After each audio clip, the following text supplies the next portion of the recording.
राष्ट्रीय आय एवं योग्यता आधारित छात्रवृत्ति परीक्षा 2022 जो कैंडिडेट देने जा रहे हैं उन्हें ये जान लेना चाहिए कि हमारे कोर्स में क्या आने वाला है। तो मैं सबसे पहले आपको बता दूं, भारत में आप कहीं भी निवास कर रहे हैं, किसी भी राज्य से हैं, तो आपका कोर्स यही रहता है। आप अपना कोर्स दीप करके अपनी तैयारी आपको करनी है। जो भी हिंदी भाषी राज्य हैं उनके लिए मैं आज एक वीडियो लेकर के आया हूं, जिसमें हम आपको बताएंगे जो आपके दो पेपर होते हैं। एक तो मैट का पेपर होता है, मेंटल एबिलिटी टेस्ट का, इसमें जिसे हम लोग कहते हैं सामान्य मानसिक योग्यता परीक्षा। तो सामान्य मानसिक योग्यता परीक्षा में कौन कौन से वो टॉपिक हैं जो पूछे जाते हैं। तो इस सामान्य मानसिक योग्यता परीक्षा या जिसे हम लोग मैट कहते हैं, मेंटल एबिलिटी टेस्ट, इसमें 90 प्रश्न पूछे जाते हैं और 90 प्रश्नों के लिए 18 प्रकार की रीजनिंग आती है। तो आज हम बात करेंगे वो 18 प्रकार कौन कौन से चैप्टर्स के नाम क्या हैं जिन्हें आप पढ़ करके ये परीक्षा बहुत ही आसानी से निकाल सकते हैं। तो सबसे पहले आइए हम शुरू करते हैं आज का ये वीडियो। सबसे पहले आप देखिए, ये भाषिक तार्किक यानी वर्बल रीजनिंग, जिसमें भाषा का प्रयोग किया जाता है। तो उसमें पहला चैप्टर जो आता है वो आता है वर्णमाला परीक्षण।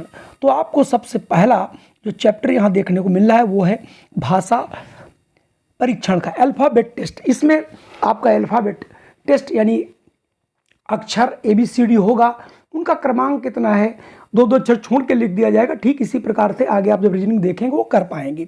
दूसरा चैप्टर आ जाता है विजातीय परीक्षण, spotting out of the dissimilar, यानी इसमें कोई 4 प्रकार दिए रहते हैं, कोई एक प्रकार से तीनों संबंधित होते हैं, एक ऐसा होता है जो उसमें मैच नहीं खाता, यानी विषम का चुनाव करना रहता है, काफ़ी आसान होता है। तीसरा प्रश्न होता है सादृश्य परीक्षण। इसमें आपको एक जैसी चीज़ों का एनालिसिस करना रहता है, ये तीसरा चैप्टर है। अगर हम चौथे चैप्टर की बात करें, सांकेतिक भाषा यानी कोडिंग एंड डिकोडिंग होता है। तो कोडिंग एंड डिकोडिंग से भी प्रश्न 100% आते हैं। आप किसी भी प्रदेश से हों तो इसको भी आपको देख लेना है। श्रृंखला परीक्षण, इसमें आपको कोई सीरीज दी जाती है, वो मैथमेटिकल सीरीज हो सकती है, वो आपकी अल्फ़ाबेट्स की सीरीज हो सकती है, उसमें कुछ अंतर होते हैं, उन्हें आप देख करके अगला फाइंड आउट करना रहता है, या फिर कोई मिसिंग नंबर होता है वो फाइंड करना रहता है, या फिर आपको दी गई सीरीज से कोई एक अलग करना रहता है। अगला चैप्टर आता है आपका 6 दिशा संबंधी परीक्षण, डायरेक्शन रिलेटेड टेस्ट। इसमें पाइथागोरस प्रमेय सिंपल लगा करके प्रश्नों को हल किया जाता है और दिशा पूछी जाती है। अगला है व्यवस्थित क्रम, ऑर्डरिंग टेस्ट, यानी कोई भी एक दिया रहेगा आपको, कोई भी सीरीज या कोई भी बच्चों के बैठने का क्रम, उनमें इधर उधर से ऊपर से 8वां या 10वां क्या नंबर है वो आप निकाल लेंगे। अगला आता है व्यवस्थित क्रम, वो भी जो ऑर्डरिंग क्रम है इसी में आता है। रक्त संबंध परीक्षण यानी ब्लड रिलेशन टेस्ट, इसमें कि आप रिश्तों के संबंध के बारे में क्वेश्चन दिए रहते हैं जिससे आपसे पूछा जाता है।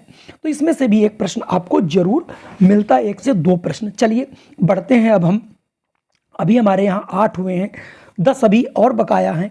तो आइए देखते हैं कि आखिर वो 10 कौन से हैं। अगला दिया गया है नियम की प्रतिबद्धता संबंधी टेस्ट, रूल बेस्ड टेस्ट। तो इसमें रूल बेस्ड कुछ क्वेश्चंस होते हैं जो एक रूल के अनुसार उन्हें हल करना रहता है। अच्छे क्वेश्चंस आते हैं।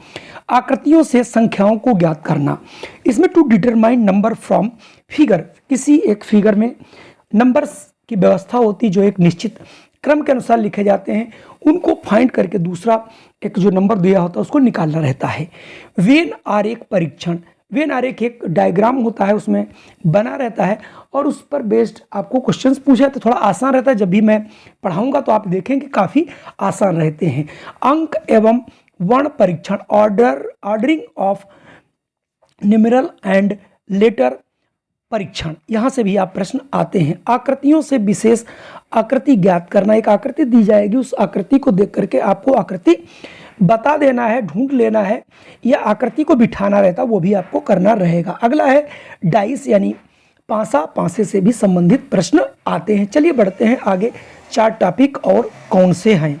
4 चैप्टर इसमें आते हैं। आभासिक यानी नॉन वर्बल रीजनिंग, जिसमें भाषा का प्रयोग नहीं किया जाता। इसमें समान आकृति आपको ढूंढनी रहती है, यानी एक आकृति दी जाती है और उस आकृति के समान 3 आकृतियां थोड़ी डिफरेंट टाइम में दी रहती हैं, लेकिन जो सेम हूबहू होती है उसका चुनाव करना रहता है। आकृति श्रृंखला, एक आकृति आपको 3 आकृतियां दी रहेंगी और चौथी आकृति उसके आधार पर बताना होगा कौन सी हो सकती है, उसमें कुछ बिंदु हो सकते हैं, उसमें कुछ रेखाएं घट बढ़ सकती हैं।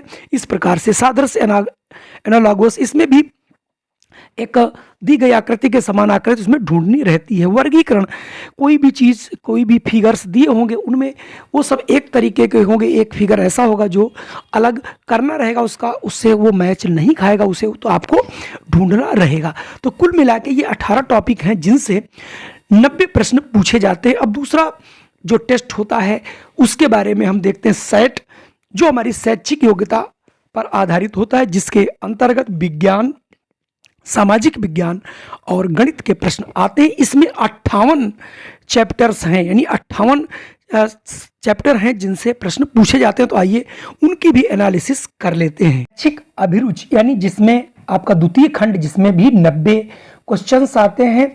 इनमें शैक्षिक अभिरुचि के अंतर्गत आपको बताना है कौन कौन से चैप्टर। सबसे पहले हम लेंगे विज्ञान। विज्ञान में पहला चैप्टर है वायु यानी एयर, दूसरा है मृदा, इससे क्वेश्चन आते हैं। तीसरा है कोशिका संरचना एवं कार्य, इससे भी प्रश्न आते हैं। अगला है सूक्ष्म जीव, इससे भी प्रश्न आते हैं। ऊर्जा के स्रोत, इससे भी आपके प्रश्न आते हैं। अगला है सामान्य रोग, मतलब चैप्टर भले ही छोटे होंगे काफी बृहद स्तर में रहते हैं।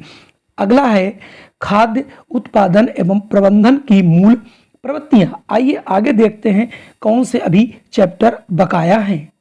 अगले अगर चैप्टर की बात करें उसका नाम है विद्युत एवं चुंबकत्व। अगला परमाणु की संरचना, स्ट्रक्चर ऑफ एटम, धातुएं और अधातु, इससे भी प्रश्न आपके काफी पूछे जाते हैं। कार्बन, इससे निश्चित है एक प्रश्न आना, 1 से 2 प्रश्न जरूर आते हैं। अगला प्रश्न है प्रकाश का अपवर्तन, इससे भी 1 या 2 प्रश्न जरूर आते हैं। अगला है पदार्थों का रूपांतरण, इससे भी 1 प्रश्न निश्चित है। और अगला है ब्रह्मांड, इससे भी आपका 1 प्रश्न जरूर आता है। चलिए बढ़ते हैं आगे, देखते हैं अगला कौन सा चैप्टर है। अगला सबसे बृहद क्षेत्र जो है वो रहता है सामाजिक विज्ञान का, जहां से इतिहास, भूगोल, नागरिक शास्त्र, इतिहास, इसमें सारी इतिहास आती है, काफ़ी विस्तृत है, मतलब प्राचीन काल से लेकर के आधुनिक भारत तक का सारा इतिहास इसमें मिलेगा। भूगोल, भारत का भूगोल इसमें ज़्यादा रहता है, थोड़ा सा विश्व भूगोल कम रहता है। अगला है नागरिक शास्त्र, यानी हमारा यहाँ से जो है संविधान के बारे में प्रश्न पूछे जाते हैं। अगला हमारा इसी में आता है गणित। तो गणित में हमारा पहला जो चैप्टर, इसमें भी आपके जो अच्छे खासे प्रश्न आते हैं उसमें है वर्ग और वर्गमूल, यहाँ से भी प्रश्न पूछे जाते हैं। दूसरा है घन और घनाभ, तीसरा है घातांक और करणी, चौथा है बीजीय व्यंजक, पांचवा है बीजीय व्यंजकों का भाजन, और अगला है छठा एक चर वाले रैखिक समीकरण, यहाँ समीकरण की जगह रैखिक समीकरण आप कर सकते हैं। अगला आता है लाभ और हानि पर, अगला है चक्रवृद्धि ब्याज, और अगला है समानांतर रेखाएं, और इसके बाद है आपका चतुर्भुज की रचना, और उसके बाद वृत्त की जीवाएं और वृत्त के कोण। यहाँ से ये ढेर सारे प्रश्न आपके गणित से आते हैं। चलिए बढ़ते हैं आगे।